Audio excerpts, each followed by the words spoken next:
ఓవరాల్గా ఈ పర్యటన తర్వాత రాష్ట్ర రాజకీయాల్లో కొన్ని మార్పులు చేర్పులు అనేటివి కూడా జరిగే అవకాశం ఉన్నట్లుగా కూడా తెలుస్తోంది. రైట్, నెక్స్ట్ టాపిక్ చూస్తే శిరీష్, భరతమాతను అమ్మేశారు, పార్లమెంటులో రాహుల్ ఫైర్. ఈరోజు లోక్సభలో రాహుల్ గాంధీ చాలా కఠినంగానే మాట్లాడారు.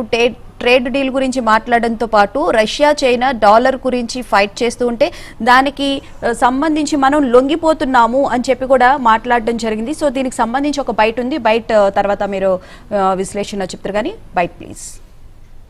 You have sold India. Are you not ashamed of selling India? Do you have no shame of selling India? You have sold our mother, Bharat Mata. Do you have no shame? They've got a grip on his neck. Now the United States will decide who we buy oil from. Yes. The United States will come to us and say, you cannot buy oil from so-and-so, and so-and-so, and so-and-so. Russia, Iran, whoever they want. They will decide. Our Prime Minister will not decide. Please understand. And they will monitor. They will keep a watch. It means finance trade is weaponized. So you are telling us you're handing our data over.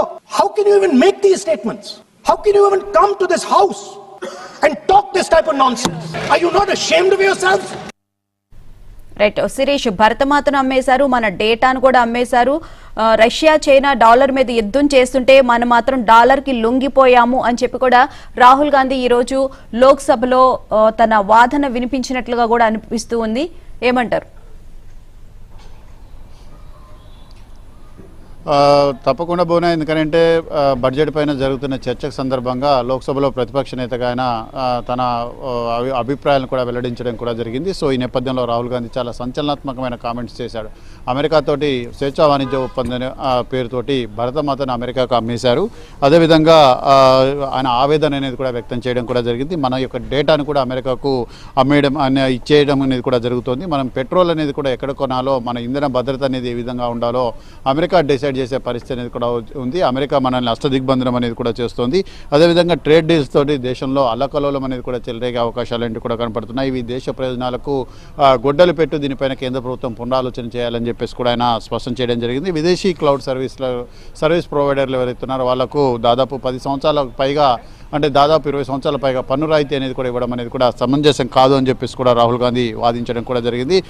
Trade డీల్లో చాలా వస్తువులపైన America 18% tariff విధిస్తుంటే మనం 0% tariff విధిస్తున్నాం, ఇది సరైనది కూడా కాదు అని చెప్పేసి అన్న వాదనలు కూడా వినిపించారు. సో మొత్తం మీద కూడా అమెరికా తోటి వాణిజ్య ఒప్పందం విషయంలో కూడా దేశ ప్రయోజనాలని పారంగా పెట్టి ఈ విధంగా చేయడం అనేది కూడా సరైనది కాదని ఆరోపిస్తూనే ఇటు కేంద్రంలో పెట్రోలియం సహజవాయు మంత్రులుగా ఉన్న హర్దీప్ సింగ్ పూరి ఎప్స్టీన్ ఫైల్స్లో ఉన్నారు. ఆయన గతంలో ఈ వివాదానికి కారకమైన ఎప్స్టీన్ 3 నుంచి 4 సార్లు కూడా కలిశారని చెప్పేసి ఒక సంచలనాత్మకమైన ఆరోపణలు కూడా చేయడం కూడా జరిగింది. ఆయనే దేశంలో కొంతమంది పెట్టుబడిదారులతో కూడా కలిసి అమెరికాకు అనుకూలంగా వ్యవహరిస్తున్నారనేది కూడా ఒక ఆరోపణ అనేది కూడా చేశారు. సో మొత్తం మీద కూడా దీనిపైన బీజేపీ కూడా చాలా స్ట్రాంగ్గానే కౌంటర్ అనేది కూడా ఇవ్వడం జరిగింది. రాహుల్ గాంధీ వ్యాఖ్యలను కూడా బీజేపీ కొట్టిపారేయడం కూడా జరిగింది. అయితే ఇటు హర్దీప్ సింగ్ పూరి దీనికి సంబంధించి వివరణ కూడా ఇచ్చారు. తాను ఎప్స్టీన్ కలిసిన మాట వాస్తవమే, కానీ ఈ ట్రేడ్ డీల్స్ కోసం కానీ లేకపోతే ఇతర ఒప్పందాల గురించి కానీ బిజినెస్ మ్యాన్ల గురించి కానీ నేను కలవలేదు. నేను కేవలం ఇంటర్నేషనల్ పీస్ డీల్లో భాగంగానే ఆయనను కలవడం కూడా జరిగిందని చెప్పేసి కూడా వివరణ ఇచ్చే ప్రయత్నం కూడా చేశారు. సో మొత్తం మీద కూడా రాహుల్ గాంధీ ఈరోజు లోక్సభలో చేసిన ప్రసంగం అనేది కూడా దేశవ్యాప్తంగా తీవ్రమైన చర్చకు దారితీయడంతో పాటుగా రెండు పార్టీల మధ్య ఆరోపణలు ప్రత్యారోపణలు అదేవిధంగా రాజకీయ వివాదాలకు కూడా కారణమైందని చెప్పేసి కూడా చెప్పచ్చు. Right, thank you Sirish.